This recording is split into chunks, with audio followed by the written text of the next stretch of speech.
The problem that I have, and I kind of wish this was a two-way discussion, is how do you deal with it if the client says, well, I'm not going to pay you any more money, and you're looking at the books like, well, I can't finish my project because you made a mess that has kind of a domino effect to the stuff that I'm supposed to be working on.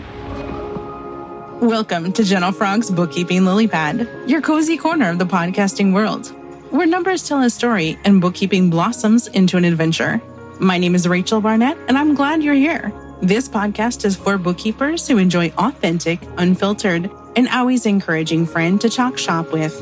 We will be discussing what it's like to own and operate a small bookkeeping business. I saw a post in a group and I wanted to bring this up and just kind of talk about it and brainstorm it. I want to start by saying I don't have the answer of what to do, but I think it's important to think about. The situation was the bookkeeper said they were engaged to do some bookkeeping cleanup work for a client. The client hopped on a call and got a sense of what was wrong. And then the client decided to go back into QuickBooks and change things from the year 2020 through the year 2022. The bookkeeper's scope of work was to work on 2023 stuff. In order to work on 2023, they're now going to need to go back and correct some of this earlier stuff because the balances carry forward and things have gone haywire. The bookkeeper said they looked at the audit log and they're just overwhelmed. Like a huge amount of stuff has changed. They're not sure what they're going to do or how they're going to approach it or how to deal with it, frankly. Some of the people had said, oh, well, if you just put a closing date password, this wouldn't have happened. If you've worked much with QuickBooks Online, you know that's not true. A closing date password is kind of like a speed bump, and it only prevents people who are bad at Googling from making the changes that they really feel compelled to make. If the situation is that the client did go back and make changes, password, no password, they promised to stay out of it, but they didn't, it doesn't matter. The bookkeeper is now in this kind of crap position where they need to finish the project that they worked on. The client, I feel, is now in a crap position where they need to finish the work that they started, but also this additional work has been created. My thought is that the bookkeeper needs to go back and do a new diagnostic review and quote a new fee. Whatever money was already paid, that money was to go towards cleaning up this other stuff, the stuff that was wrong before the client started to help. Even if the client didn't want the bookkeeper to go back and correct all the things that they changed, there's still going to be stuff that's just different or wrong or not quite right. You're going to have to make some adjustments to the starting balances. I feel like it's unfair for the client to expect the bookkeeper to do any of these corrections for free because they weren't part of the original scope of work. The problem that I have, and I kind of wish this was a two-way discussion, is how do you deal with it if the client says, well, I'm not going to pay you any more money, and you're looking at the books like, well, I can't finish my project because you made a mess that has kind of a domino effect to the stuff that I'm supposed to be working on. I'm not keeping track of how much I've done, and I don't give partial refunds. Up until this conversation came up in the group, our engagement letter didn't say anything about if the client goes in there and messes up old records, that it basically is going to forfeit the money they've paid for us to do the current cleanup. But I think it needs to. I think it needs to say something like that, and I'll work out better wording for it later. But I wanted to take a moment and just talk about it and just say, how are we going to deal with this? And how can we make our scope of work clear and better and precise? Let's take a step back. If a client comes to us and they say, hey, I've got a project, my stuff is weird, I need to be fixed, I don't know what to do. Our first step is to do a diagnostic review, to go over the QuickBooks, figure out what's going on, make a list of the things that are goofy, and then give a proposal that says, for these dollars, I will fix these things. If you've never put together a diagnostic review, or if you're not really comfortable with it, I have a course that I sell on my website that has a couple of examples of diagnostic reviews. There are other people that also have courses for sale that provide information about diagnostic reviews. My recommendation is to go watch the YouTube videos of the people you're considering buying from and just get a sense of their personality and teaching style, and purchase a course from somebody who you feel like you can learn from. The first handful of diagnostic reviews you do, you're going to do it wrong. You're going to miss stuff and you're going to say, oh, I should have known better. But that's just how it is. It's like learning to ride a bike, or even worse, learning to drive a manual transmission car. When I learned to drive a manual, I understood the concept. You release the clutch and you press down on the gas and magically the car goes forward.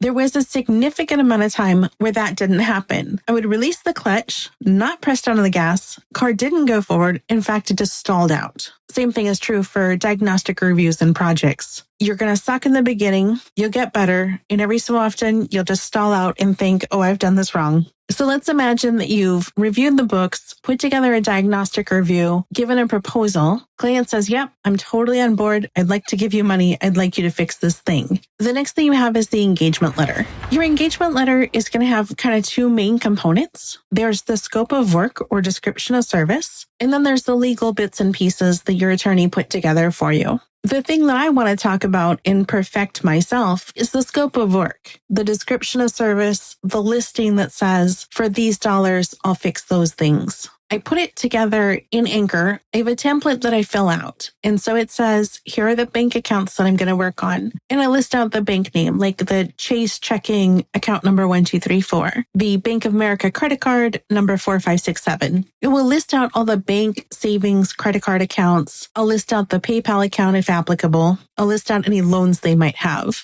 I'll then go into the details such as we're going to record any income that happens that's not already in QuickBooks. We'll record the income as a sales receipt or an invoice based on the information we find from your point of sale, external records, whatever. Or maybe we're going to enter it as a deposit.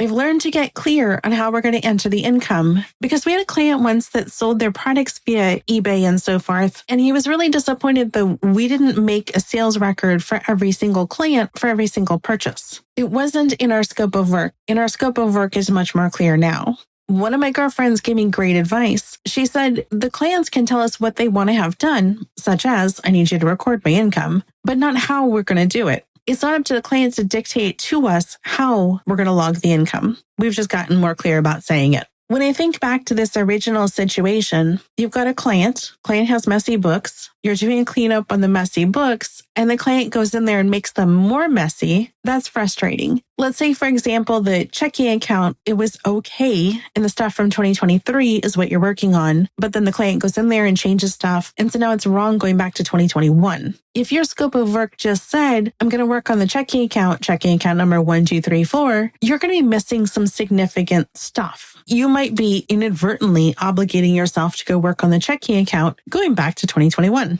One of the things that I've started putting in the engagement letter is that we're going to work on your records dated from, say, 1/1/23 through 12/31/23. Having a start date helps the client understand where you're going to begin working on the records. Having an end date helps the client understand where you're going to stop. Megan and I had a situation recently where a client hired us in the fall to get their records caught up. They're a do-it-yourself client. They were going to maintain the books on their own. It took them a while to get us all of the records so we can finish updating their stuff. And by a while, I mean it happened after the new year.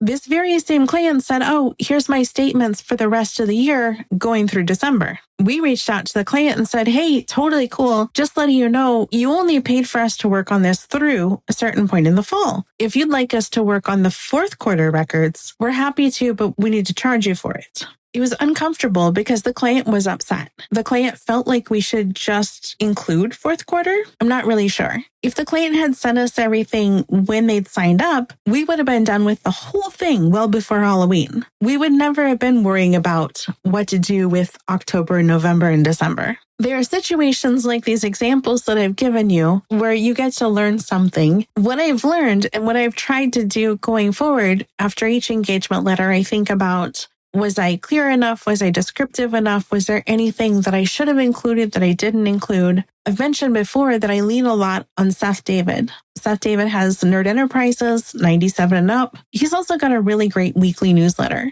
One of his newsletters I liked a lot said, clear is kind. What he's saying there is that it's to everyone's benefit for you to be super clear about what someone's going to receive from you. My description of service is not meant to be a gotcha. It's not meant to be exclusionary or unkind or limiting. My description of service is just meant to be, here is a very clear description, start dates, end dates, accounts, all the things that we're going to do so that nobody is unsure. I really want to eliminate the gray area. I don't want anyone to awkwardly wonder if I'm going to do something for them. And by I mean Megan. I really spend most of my day creating content and providing one-on-one training for people. Megan spends her day going through courses and learning things, but also providing bookkeeping services for our clients. In the discussion where this had come up, somebody had suggested that if the bookkeeper had just used rewind, they would be able to go back and fully restore the books to a time before they got weird.